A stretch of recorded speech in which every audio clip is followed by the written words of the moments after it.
Friends, ನಮಸ್ತೆ. ಎಲ್ಲರಿಗೂ ಭಕ್ತಿ ಭಂಡಾರ ಯೂಟ್ಯೂಬ್ ಚಾನಲ್ಗೆ ತಮಗೆಲ್ಲ ಸ್ವಾಗತ. ಫ್ರೆಂಡ್ಸ್, ಇವತ್ತಿನ ವಿಷಯದಲ್ಲಿ ಒಂದು ಸಾಮಾನ್ಯವಾದ ಹಾಗೆ ತುಂಬ ಉಪಯುಕ್ತವಾದ ವಿಷಯವೊಂದನ್ನು ಶೇರ್ ಮಾಡ್ತಾ ಇದ್ದೀನಿ. ಈ ವಿಷಯದ ಬಗ್ಗೆ ಎಲ್ಲರಿಗೂ ಭಯ ಗೊಂದಲ ಇದ್ದೇ ಇರುತ್ತೆ.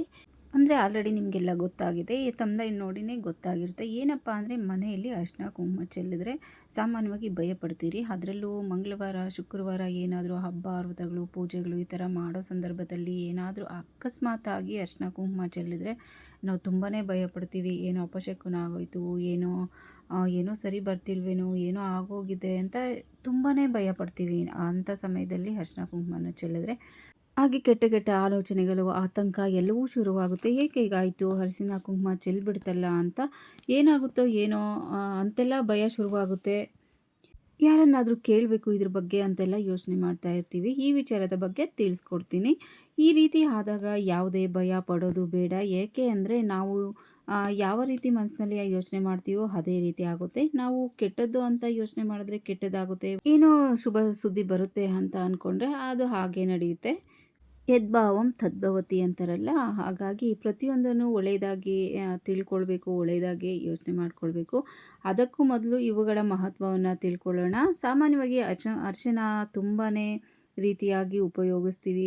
ಇನ್ನು ಅರಿಶಿನ ಶುದ್ಧಿಕಾರಕ ಮತ್ತು ಆರೋಗ್ಯಕಾರಕ ಎರಡೂ ಹೌದು. ಉಪ್ಪಿಗೆ ಎಷ್ಟು ಮಹತ್ವವನ್ನು ಕೊಡ್ತೇವೋ ಅರಿಶಿನಕ್ಕೂ ಕೂಡ ಅಷ್ಟೇ ಮಹತ್ವವನ್ನು ಕೊಟ್ಟಿದ್ದೀವಿ. ಅಡುಗೆ ಮನೆಯಲ್ಲಿ ಕೂಡ ಉಪಯೋಗಿಸ್ತೀವಿ, ಆರೋಗ್ಯಕ್ಕೆ, ಶುದ್ಧೀಕರಣಕ್ಕೆ, ಎಲ್ಲದಕ್ಕೂ ಅರಿಶಿನವನ್ನು ಉಪಯೋಗಿಸ್ತೀವಿ. ಮದುವೆ ಮನೆಯಲ್ಲಂತೂ ಅರಿಶಿನ ಇಲ್ಲದೆ ಯಾವುದೇ ಶಾಸ್ತ್ರ ನಡೆಯೋದಿಲ್ಲ. ಅರಿಶಿನ ಇಲ್ಲದೆ ಹಾಗೆ ಮನೆಯಲ್ಲಿ ಕೂಡ ಯಾವುದೇ ತರಹದ ಶುಭ ಸಮಾರಂಭಗಳು ನಡೆಯೋದಿಲ್ಲ. ಇಷ್ಟೆಲ್ಲ ಮಹತ್ವವನ್ನು ಹೊಂದಿರುವ ಅರಿಶಿನ ಶುಭ ಕಾರ್ಯಗಳನ್ನು ಮಾಡುವಾಗ ಅರಿಶಿನ ಚೆಲ್ಲೋದ್ರೆ ತುಂಬಾ ಭಯ ಪಡ್ತೀವಿ.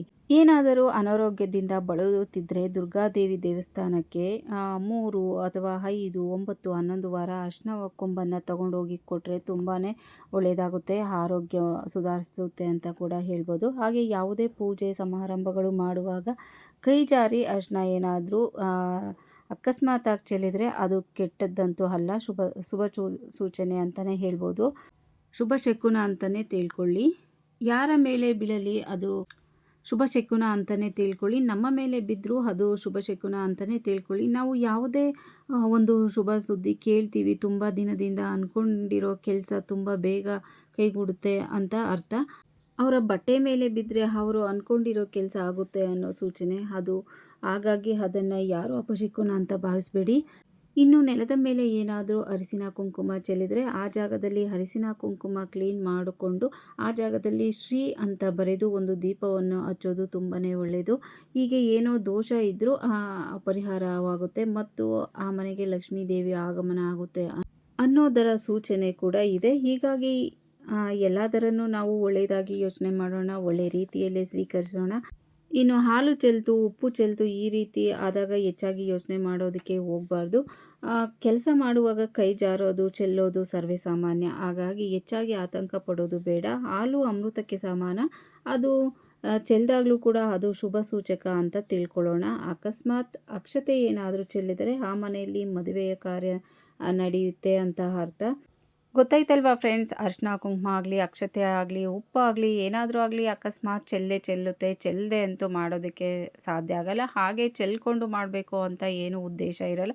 ಅಕಸ್ಮಾತ್ ಚೆಲ್ಲುತ್ತೆ, ಪೂಜೆ ಮಾಡುವಾಗ ಆಗಲಿ, ಯಾವುದೇ ಕಾರ್ಯ ಮಾಡುವಾಗಲಿ ಚೆಲ್ಲಿದ್ರೆ ಅಂತ ಆತಂಕ ಏನು ಪಡಬೇಡಿ. ಎಲ್ಲಾದರೂ ಒಳ್ಳೆಯದಕ್ಕೆ ಅಂತ ತಿಳ್ಕೊಳ್ಳಿ.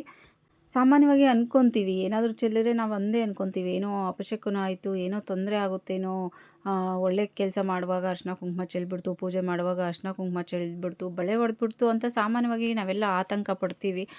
ಆದರೆ ಆ ಥರ ಆತಂಕ ಪಡೋದೇನು ಬೇಡ. ಅಕಸ್ಮಾತಾಗಿ ಚೆಲ್ಲುತ್ತೆ.